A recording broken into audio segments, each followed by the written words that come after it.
Okola chambanyi nyo kwa ntino following PBS TV nze kiwanuka Juma AKK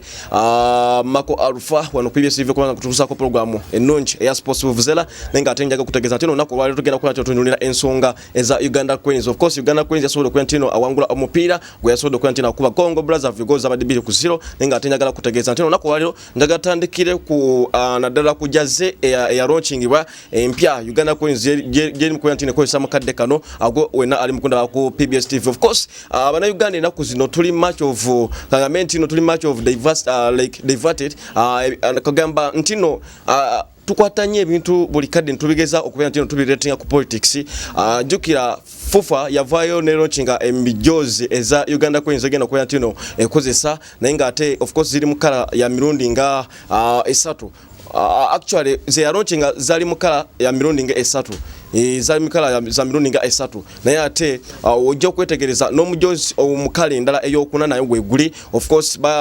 omujozi ziba launchinga mwalimu omujozi ogwa kala ya white ne mbera ne kala ya black ne kala ya yellow. Of course abasinga obungi bali bagala kulaba kubera ntino balaba kala eyo eya red. Omanye bana Uganda inaku zino mukwatanye ebintu ne mubiretinga kubera ntino mubigazako kubera ntino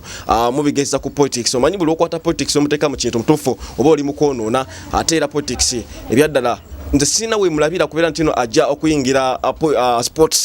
sports guno muzanyo sandi agadde nnyo tubere ntino tukwata politics ate tumuteke muki mu sports otwanga tuwagira eggwanga Uganda tujiwagira eggwanga nga Uganda akuba bali nabo basambi ate era tulina okubera ntino tuwa support tulina okubera tuwa support ate era babere ntino basobola okubera ntino nabo bawa kye basobola okubera ntino batuwa nadala mu kisayo otwanga tusemukasayo okubera ntino basamba akapira nenga ate onako lwaliro nyaga kutegeeza ntino no mujozo gwa kala eya red na uweguli wankubadde ntino balaunchinga nga balaga white black ne yellow. Of course MTN beba official sponsor of Uganda Queens to vola bantino mujozo go gwa yellow abaguteka konye esira kubera ntino gukozesa mu mipira eza Uganda zabantino ali katugezeza zabantino ali mukusamba mukadda ko juka no mpira gwa Sami Congo Brazzaville yasodo ko ntino ayambala kala eya yellow gwe yasamba mu South Africa wali mu Johannesburg wali ko Orlando Stadium. Of course gwali mu kala ya white olwensonga ntino South Africa bo bakozesa nyo waka bambala yellow kati nga tosobola kwambala Uganda Queen yambala yellow ate ne South Africa ne yambala yellow nga ino kwambala chi nga ino kwambala omujezo ogwo omweru kati wabakomye wakawo mu Uganda okusamba Congo Brazzaville basala ko yatiro bayambala yellow olwokubera ntino bali wakani kitegeeza ntino waka tuba tugenda kubera ntino twambala nga yellow nga tuli waka ngamenti no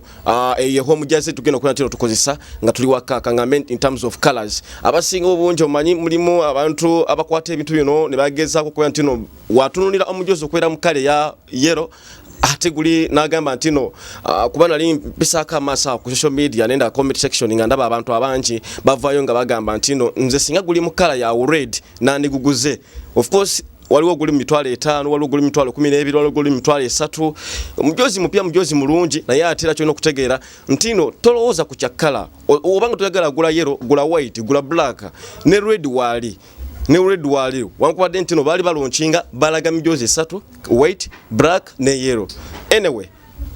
nze kyengamba kiri kimu gula mujozi gwe wuli ntino go yagala mukala jo oyagala red oyagala yellow oyagala white oyagala black ekikunyumira kyo obokola oba oyagala red ngo gula red oba oyagala yellow ngo gula yellow tebya kwata politics atomulete mu sports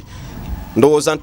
onfunye bulungi nnyo. Anyway awo kanvuewo katugere ku mupira. Of course coach Joseph omukulu Joseph Poput of course ye coach wa Uganda Queen mukadde kano togerera yaddira mu bigere by'omukulu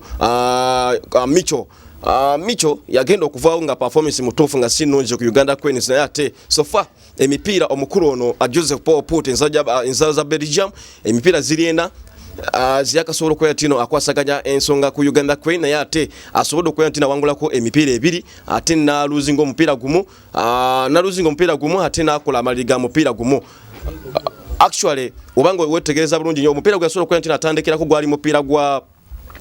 Botswana mu kikopo ekya FIFA World Cup qualifiers yasobola okukola tina kuba Botswana go yali M0 wali ku Mandela National Stadium. Then omupira ogwadda kwawo agwali go Algeria mu kikopo ekyo kyennyini ekya FIFA World Cup qualifiers yasobola okukola tina akwata Algeria namukwatira waka ku Mandela Stadium namukubira goals ali 2 kwemu naye atera omupiira gwe yasobola okwentina azza ku omupiira gwa South Africa wali mu Johannesburg ku Orlando Stadium mu kikopo ekya AFCON qualifiers 2025 ezigenda okubeera mu gwanga eya Morocco mu mwezi ogwa December paka mu mwezi ogwa Jan. Njagala kutegeeza ntino gwe yasobola okwentina ajja yamaliri ate kate abere ntina asobola okwentina avayo ne win oba nobonero obusatu bulamba naye ate yasobola okwentina ajjayo amaliri ga goals 2-2 oba ngojukira bulungi nnyo ntino Uganda basobola okwentina bajukuba equalizer mu dakika of course bayingira mu dakika mukaga naye bajukuba equalizer mu dakika eyokuna nga zinatero okwentina zikona edakika 5 ne basobola okwentina avayo na amaliri navayo na kabonero akamu kati bakomyewo wano waka ku Mandela Stadium bazanyeko mpozo okongera okujjusa ntino mu guli omupiira gwasooka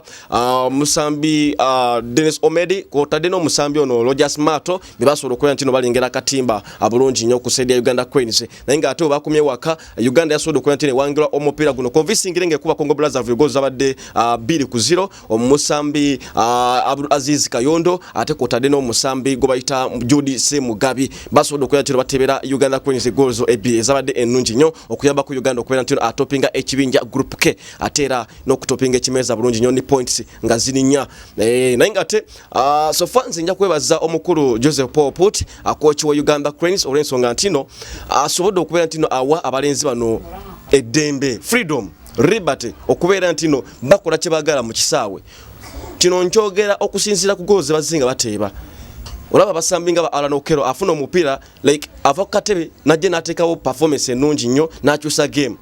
omusambi nga Dennis Omedi olaba nti ateka decision okuya nti na shooting omupiira mu katimba kusalawo kukwe si kwa coach kumugamba nti no gendo kolewo nedda okay coach ayinza okwanga bagamba nti no gendo kolewo oti oli wadde kola kyoyagala kyonna mu kisaawe ne singa omusambi omulimitinga kucho omulimitinga ku byali mito okuya nti nakola mu kisaawe oba oli kwesalako okuya nti no nadala emixes okwangula game oba oli ziri like oli mitinga emixes naye buli ovayo noba wa chance noba wa space noba wa liberty noba wa freedom eyo nomugamba genda okola ekyo wulira nti okusobola mu kisaawe ajja kujja akuwa ekyo kyasobola atera akuwangulire omupiira bulungi nnyo so abasambi nga ba Ismail Watenga tekotale ne Uganda Queens yonna abasambi nga babadde of course basobola okukola nti bali presenting Uganda bulungi nnyo mu mpaka zino za AFCON qualifiers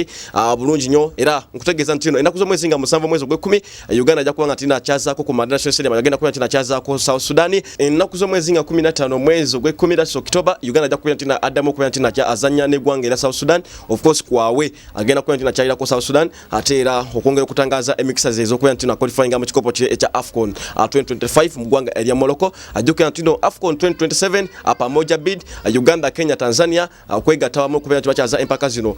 kiba kiyambako Uganda singa qualifying na agenda mu kikopo kino ekya AFCON 2025 aba afuna ebera added advantage ku Uganda ntino abali mu kweteekateekera empaka zino eza AFCON 2027 nga mukyaziza ndoza onfuna bulungi nnyo so olwobudde atubana bingi nibyo kugera kwa PBS TV naye ate onaku bayo ojja kunzikiza mbe ntino kwerekereza atera bakutuse ko program endala wano ku program ku PBS TV of course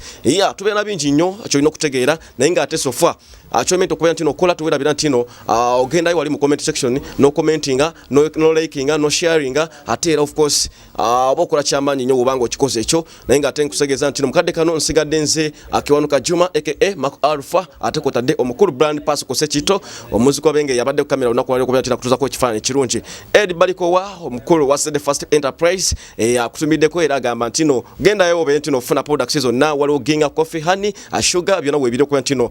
bikutuswako bakola delivery enjawulo atenga ya mutino gwa bagulu nnyo all right beda bulungi nkwagala nnyo